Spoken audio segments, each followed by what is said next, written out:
ఈరోజు మనం ఒక గేమ్ గురించి కాదు, మనలో చాలామంది మనసు లోపల దాచుకున్న ఒక నిజం గురించి మాట్లాడుకుందాం. కొన్ని కథలుంటాయి, అవి బయటకు చెప్పలేం. మొదట మనలోనే దాచుకుంటాం, కానీ సమయం గడిచే కొద్దీ ఆ భారం మనల్ని లోపల నుంచే తినేస్తూ ఉంటుంది.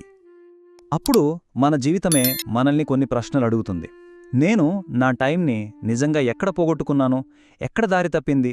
అందుకే అంటాను, ఈ ఫ్రీ ఫైర్ కథ కేవలం ఒక గేమ్ కథ కాదు, ఇది మన జనరేషన్ కథ. మనం ఒంటరితనంలో ఎలా చిక్కుకున్నామో, ఎలా దారి తప్పామో, మరి ముఖ్యంగా ఎలా మళ్ళీ తిరిగి రాగలమో చెప్పే కథ.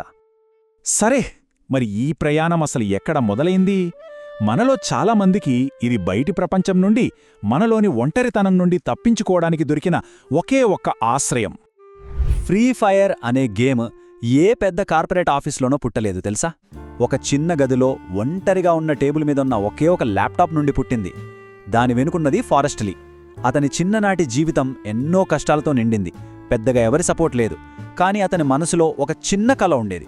ఖరీదైన ఫోన్లు కొనలేని, పెద్ద పెద్ద గేమ్స్ ఆడలేని పిల్లలకు కూడా నేనొక ప్రపంచాన్నివ్వాలి అని. ఆ చిన్న ఆలోచనే కోట్లాది మంది జీవితాల్లోకొచ్చిన ఫ్రీ ఫైర్. ఆ తర్వాతొచ్చింది లాక్డౌన్. ప్రపంచం మొత్తం ఒక్కసారిగా స్తంభించిపోయింది. బయట పూర్తి నిశ్శబ్దం, కాని మన గదుల్లో మాత్రం ఒంటరితనం అనే శబ్దం ప్రతిధ్వనించింది. ఆ రోజుల్లో మనతో మనం మాట్లాడుకోవడానికే భయపడ్డాం. ఒక చిన్న డిస్ట్రాక్షన్, ఒక చిన్న సంతోషం కోసం వెతికాం. అప్పుడే మన చేతిలోకి ఫోన్ వచ్చింది, ఒక నోటిఫికేషన్. ఫ్రీ ఫైర్ ప్రపంచం మన కోసం తెరుచుకుంది. అలా నెమ్మదిగా ఆ గేమే మనకొక కొత్త ప్రపంచాన్ని పరిచయం చేసింది. మనసులో ఉన్న, బయటకు చెప్పలేని మాటలు పంచుకోవడానికి ఒక స్క్వాడ్ దొరికింది. మన ఒంటరితనాన్ని దాచుకోవడానికి ఒక గేమ్ ప్లే, మనల్ని మనం మర్చిపోవడానికి ఒక చిన్న ఆనందం దొరికాయి. అది నిజంగా ఒక సేఫ్ ప్లేస్ లాగా, ఒక ఆశ్రయంలా మారింది. కానీ మనం ఆశ్రయమని నమ్మిందే నెమ్మదిగా మనల్ని బంధించే ఒక ఉచ్చుగా ఎలా మారిందో తెలుసా? దీని వెనుక ఉన్న సైకాలజీని అర్థం చేసుకోవడం చాలా చాలా ముఖ్యం. అడిక్షన్ అనేది ఏ ఒక్క రోజులోనూ రాదు.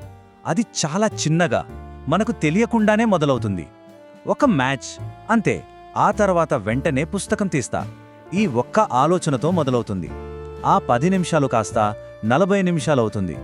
ఆ 40 నిమిషాలు కాస్త 2 గంటలవుతుంది. మనలో చాలామందికి ఇలాగే జరిగింది కదూ? మనకు తెలిసేలోపే మన డైలీ రొటీన్, నిద్ర, చదువు, కాన్సంట్రేషన్ అన్ని గేమ్ చుట్టూ తిరగడం స్టార్ట్ చేశాయి. గేమ్ ఫ్రీ కావచ్చేమో, కానీ అది మన మనసుని మాత్రం ఫ్రీగా వదిలిపెట్టలేదు. ఈ స్కిన్ చాలా రేర్, ఈ అమౌంట్ మళ్ళీ తిరిగి రాదు, ఈ గన్ ఎఫెక్ట్ మన స్క్వాడ్లో ఎవరికీ లేదు. ఇలాంటి చిన్న చిన్న ఆశలు చూపించి మన పొదుపు మొత్తాన్ని లాగేసుకున్నాయి.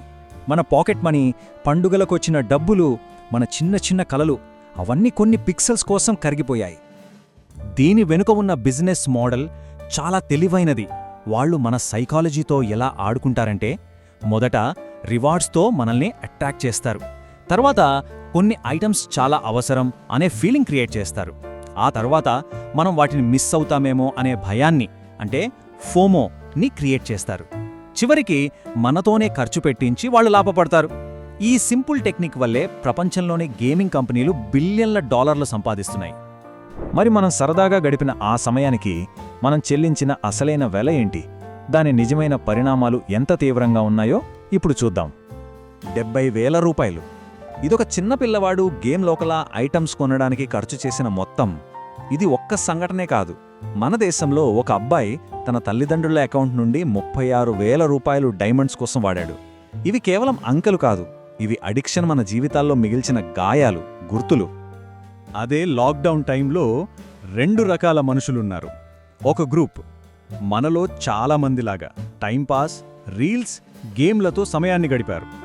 కానీ అదే ఫోన్, అదే ఇంటర్నెట్తో ఇంకో గ్రూప్ వాళ్ళు కోడింగ్ నేర్చుకున్నారు, కొత్త స్కిల్స్ పెంచుకున్నారు, పుస్తకాలు చదివారు, డిసిప్లిన్ నేర్చుకున్నారు. ఈరోజు వారు స్ట్రాంగ్గా నిలబడ్డారు.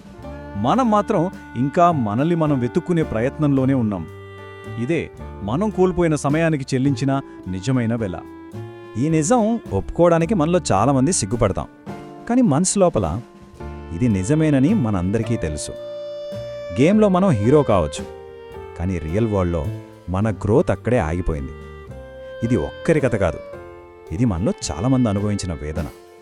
అయితే ఇది కేవలం ఒక గేమింగ్ కథ మాత్రమే కాదు, మనం ఏ విషయం మీదైతే మన కంట్రోల్ కోల్పోతామో ఆ ప్రతి విషయం గురించిన కథ ఇది. అడిక్షన్, దాని అసలు అర్థమేంటో చూద్దాం. ఫ్రీ ఫైర్ అనేది ఒక ఉదాహరణ మాత్రమే. అది ఏదైనా కావచ్చు. ఆల్కహాల్ కావచ్చు, స్మోకింగ్ కావచ్చు, లేదా 5 నిమిషాల ఫన్ కోసం మొదలుపెట్టి 2 గంటల టైం వేస్ట్ చేసే రీల్స్ అడిక్షన్ కావచ్చు. మొదట్లో సరదాగా అనిపించినా చివరికి మనం కోల్పోయేది మన సమయం, మన కలలు. వీటన్నింటి వెనుక ఉన్న ప్రిన్సిపుల్ ఒక్కటే. వ్యసనం అనే పదానికి చాలా సింపుల్ అర్థముంది. ఏ విషయం మీదైతే మన మైండ్ మీద మన కంట్రోల్ కోల్పోతామో అదే వ్యసనం. అది ఏదైనా సరే. ఇది అన్ని ఉదాహరణలను కలిపి ఉంచే అసలైన సందేశం. కానీ కథ ఇక్కడితో అయిపోలేదు. ఎందుకంటే మనం కింద పడినంత మాత్రాన ఓడిపోయినట్లు కాదు. మన అసలైన విజయం ఇప్పుడు మొదలవుతుంది. మనం చేసిన తప్పులు మనల్ని శిక్షించడానికి కాదు, అవి మనకొక కొత్త పాఠం నేర్పడానికి, ఒక కొత్త ప్రారంభాన్ని ఇవ్వడానికి. జీవితం ఆగిపోలేదు, అవకాశం ఇంకా పోలేదు, మనలో ఇంకా ఆ బలం ఉంది. ఒక్క విషయం బలంగా గుర్తుంచుకోండి, మన గతం మనల్ని డిఫైన్ చేయదు. మనకు దొరికే రెండో అవకాశం, దాన్ని మనం ఎలా వాడుకుంటామన్నదే మన ఫ్యూచర్ని డిఫైన్ చేస్తుంది. మార్పు సాధ్యమే. ఒక విషయం మనం అర్థం చేసుకోవాలి. గేమ్లో గెలవడం చాలా ఈజీ, కానీ నిజ జీవితంలో గెలవాలంటే కృషి, క్రమశిక్షణ, ధైర్యం అవసరం. అసలైన మీనింగ్ఫుల్ ఛాలెంజెస్, నిజమైన విజయాలు ఇక్కడే ఉన్నాయి. సో ఈ ఫ్రీ ఫైర్ కథ గేమ్ గురించి కాదు, మనకు మనమే చెప్పుకొని ఒక నిజం గురించి. ఈ కథ మీ జీవితంలో కూడా ఒక భాగమైతే మీరు ఎదుర్కొన్న ఇబ్బందులను, మీ అనుభవాన్ని కింద కామెంట్స్లో పంచుకోండి. మనలో ఒకరికొకరు ధైర్యం చెప్పుకుందాం. ఎందుకంటే మన అసలైన బూయా గేమ్లో కాదు, మన ఫ్యూచర్లో ఉంది.